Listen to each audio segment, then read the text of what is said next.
Assalamualaikum warahmatullahi and welcome everyone. This short video is prepared to supplement the previous presentation on operating segment by your colleagues.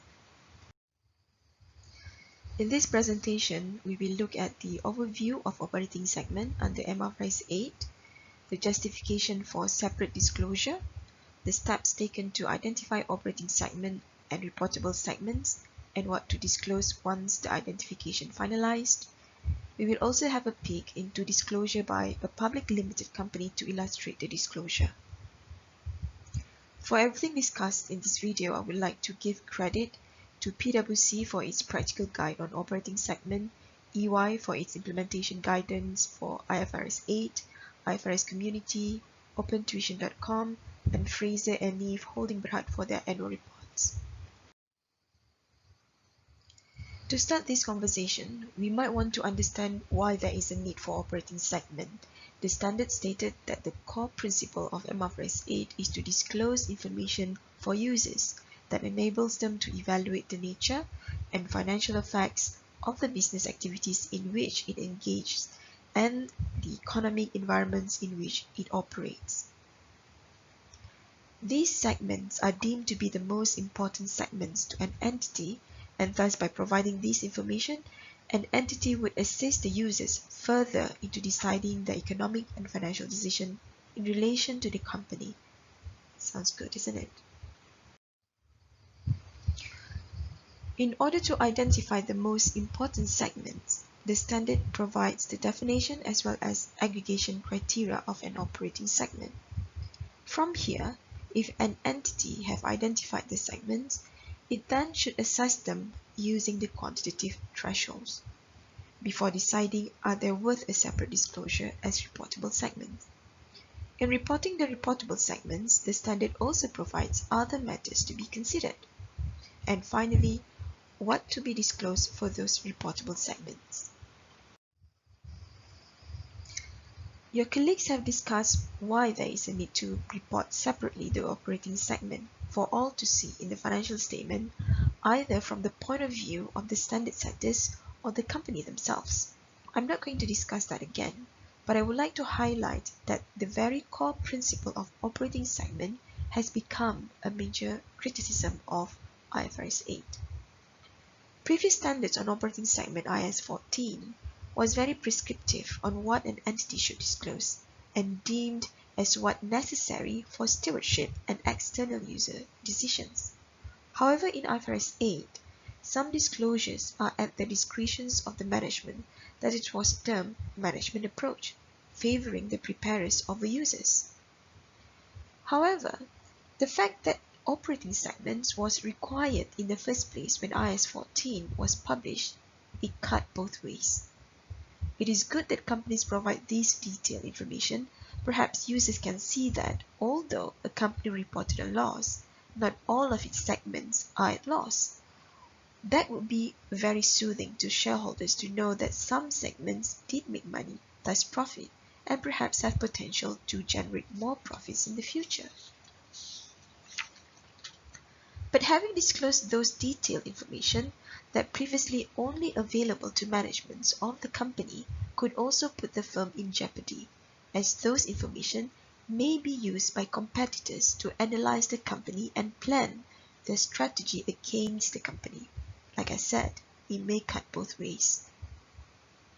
And as managements of a company, wouldn't you want to keep some vital information within the four walls of the company?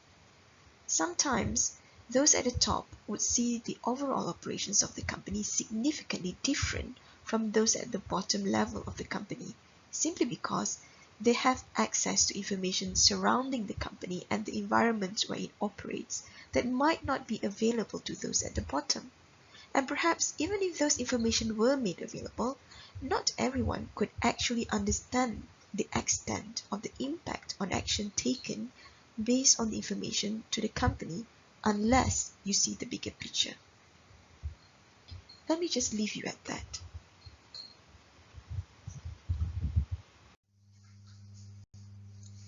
The definitions of an operating segment is given in paragraph 5. These criteria have also been discussed by your colleagues in their presentation, so I'm not going to go over them. What I want to highlight is the term Chief Operating Decision Maker or CODM. The standard purposely used this term instead of specifying a position in a company like CEO or COO. This is because the standard is used globally, and positions like CEO and COO in different countries may have different roles and not necessarily the one who make the operational decision. It may be a group of executive directors or others. So to be on the safe side and to acknowledge the differences in global culture, the term CODM is used instead. So what this term emphasizes is not the position but the functions of the position, whatever the title may be. The function that is to allocate resources to and assess the performance of the operating segments in an entity. By including this as one of the criteria of operating segment, because a CODM regularly assess and monitor this segment, it gives us the signal that it must be very significant to the entity.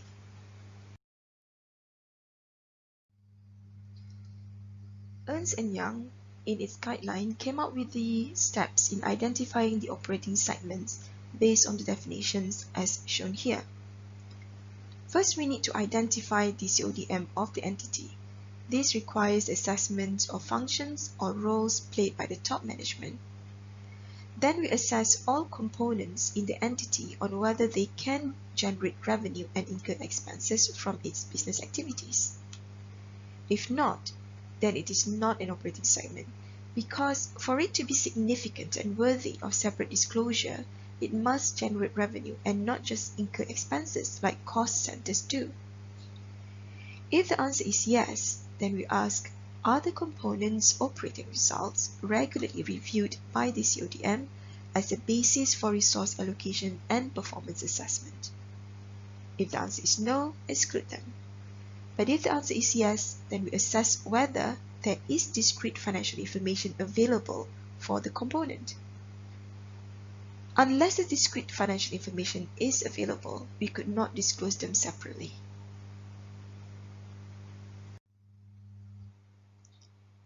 In identifying operating segment, the standard provides us with aggregation criteria where we may combine segments to be as one operating segment. And this includes considering the definitions of an operating segment, the economic characteristics of a segment, and similar aspects that a segment has with the others.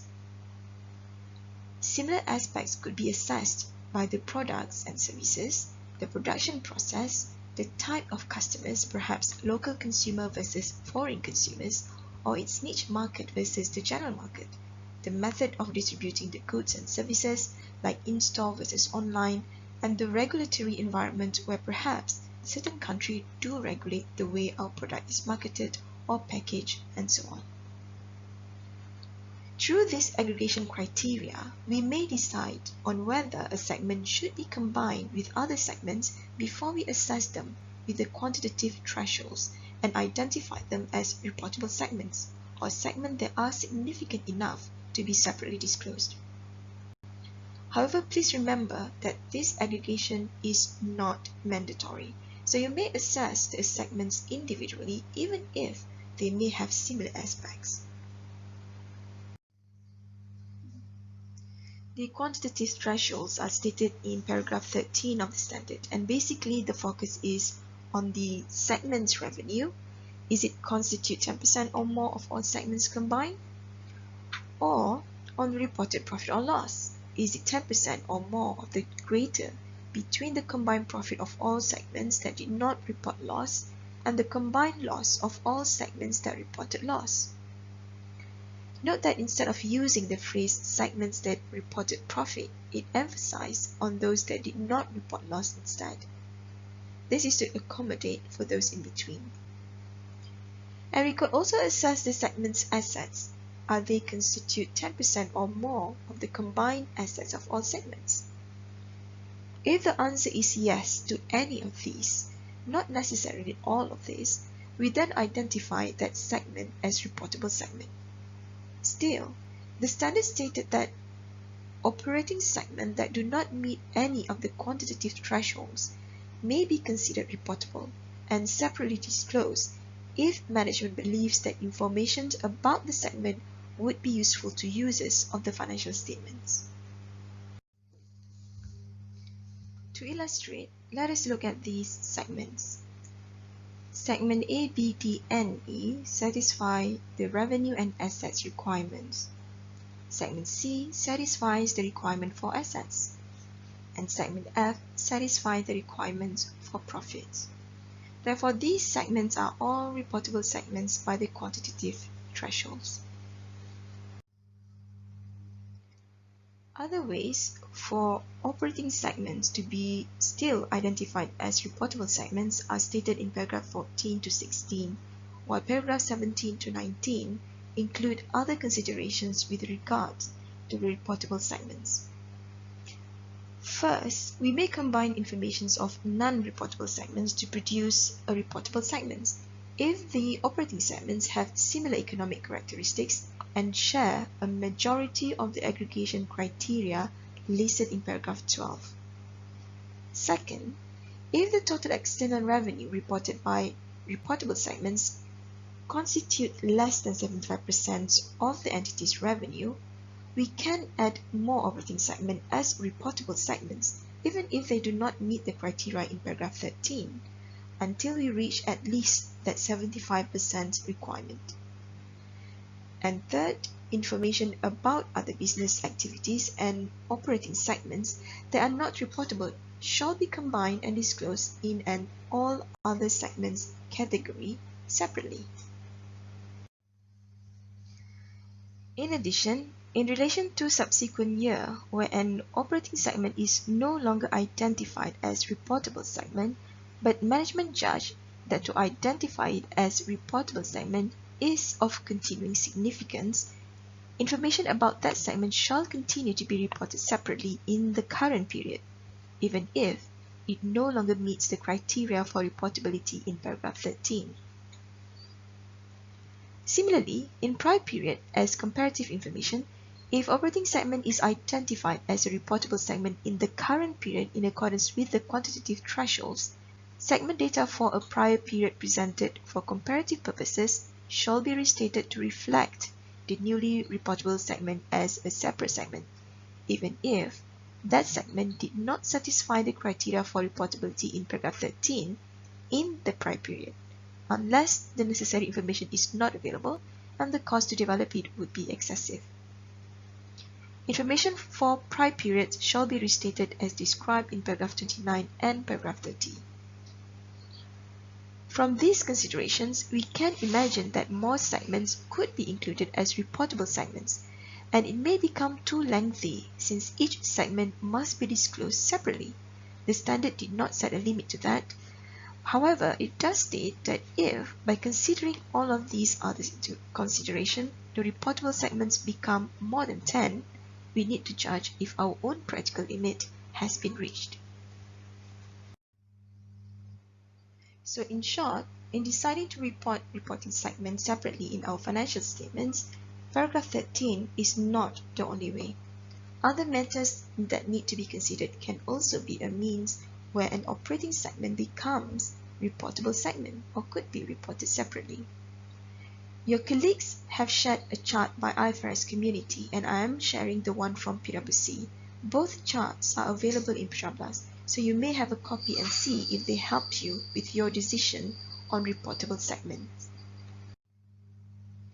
In terms of what need to be disclosed for the reportable segments, generally we shall disclose information that enable users of its financial statements to evaluate the nature and financial effects of the business activities in which it engages and the economic environments in which it operates. And that shall include these three groups of information. First, the general information of the reportable segments, like factors considered for the decision. Is it the difference in products and services, or is it based on geographical areas, and so on. Also included in the general information is the judgment on the aggregation decision based on paragraph 12 and types of products and services from which each reportable segment derives its revenues. Second, information on the reportable segment's profit or loss, their assets and liabilities, and the measurements for items in the profit or loss, assets and liabilities. And third, information on the reconciliations of the amounts in the statements of financial positions for reportable segments to the amounts in the entity statements of financial position. This may include the totals of the segment's revenues to the entity's revenue, the total of reported segment profits or loss to the entity's profits, the total of the reportable segment's assets to the entity's asset, the total of the liabilities of the reportable segments to the entity's liabilities, if the segment's liabilities are reported, the total of the reportable segment's amounts for every other material item of information disclosed to the corresponding amounts for the entity. In short, all amounts that are material enough to be reconciled with the entity's own amounts. This is how the disclosure of reporting segments may look like, taken from Fraser and Neave Holdings Berhad or FNN Berhad's annual report for the financial year 2020. Here is the disclosure on the policy of the company with regards to the operating segments where they are segmented based on products and services. And its note number 29, it disclosed all necessary information as required by the standard. In the extract shown here, we could see the frequency of review by CODM, the reportable segments, the revenue, and profit or loss of the segments. You may view this in full for other information in the document provided in Putra Blast under Operating Segment section. And here is another disclosure on measurements of profits for the reportable segments, where each segment used different measurements of operating income, pre-tax income, and post-tax income. This is taken from PwC Practical Guide on Operating Segment. We should present the justification for using different income bases for measurements of profitability for each segment, and maybe a description like this that makes the argument against IFRS 8. That is all about operating segment that I would like to add. Hopefully, this has added to your understanding of reporting operating segments or reportable segments. Thank you for watching, and I see you in the next one, inshallah. Wassalamualaikum warahmatullahi wabarakatuh.